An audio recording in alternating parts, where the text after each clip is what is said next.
Hey guys, Russell Finsterwald here. I'm in Leadville, Colorado for this year's edition of the Leadville 100.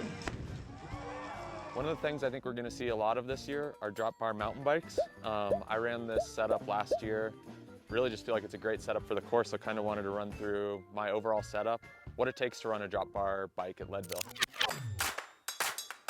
It's decided it wants to do a bike check.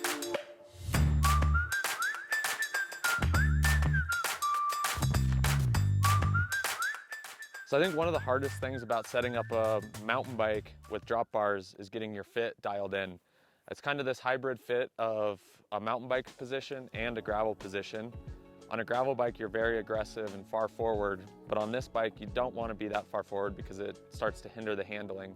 I took what I learned from last year and applied it to this year, and overall just came out with a bike that throughout the last few weeks training on, I've really come to enjoy, and I'm not really sure if I'm going to take the drop bars off after Leadville because I've had so much fun on it. Big change for me is last year I ran 38 bars. They were 38 top, 38 bottom. I found those to be good, but definitely like squirrely. The handling wasn't great on them. So I think the biggest change I made this year was going to a set of bars that Trek makes. Up top, they're a 40, but they flare down to a 46. I was able to angle my hoods in to still be able to get that aero aggressive position for the flats, but I feel much more comfortable on the climbs, being able to open the chest up a little bit. And then once you point it downhill, it's just a much more stable feeling bike. So feel a lot more confident descending on it. A couple weeks ago, I was up here and gave it a rip down Columbine and was actually able to tie my KOM time down it on drop bars, which I was pretty stoked about. So, all right, the next thing I think we should talk about is tires. I'm gonna be running Continental's Dubnital in the 2.4 version. You can get this tire in a few different compounds and casings. I'll be running the Race Rapid, which is the faster version of the two. There's also the Trail Grip, which is another great option, but I found that this tire is plenty fast, plenty durable, and it's very light.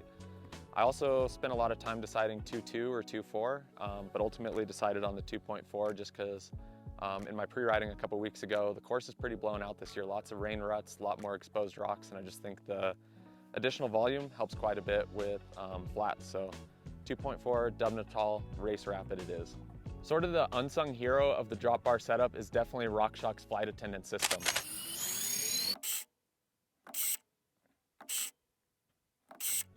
Without it, it would be pretty hard to run the drop bar setup because there's just really nowhere to put a lockout lever. They just really aren't made for drop bars. So flight attendant definitely makes this setup easier. One, it's easier to put together, and two, it's nice not having to think about your lockout out there while racing because it just knows when you want it open and when you want it closed.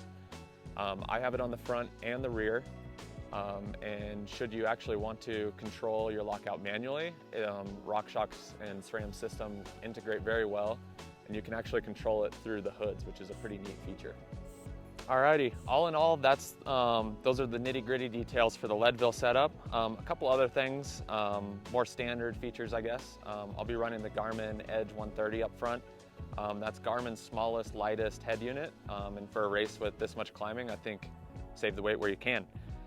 You might notice I'm also running road pedals. These are Look's Keo Blade pedals.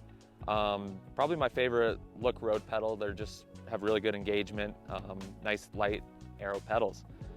Up front, we got a 40-tooth chainring. Definitely not fun up power line and stuff, but it's nice on the flats where you really want to go fast. On the chain here, I'll be running Silka's Speed Wax. Normally I run the Endurance chip, but it's looking like things are nice and dry here, so want to save a few extra watts there. The Trek Supercal has a UDH rear derailleur hanger, which means we can run SRAM's Eagle transmission. Absolutely game changer drivetrain. In the back, you have a 1052 cassette. Plenty to go fast on the flats and still have the range to go uphill fast on the climbs. All right, so that's a look at my Trek Supercaliber that I'll be racing this weekend at Leadville. If you have any questions about my setup or any feedback on what I should be running, drop those in the comments below.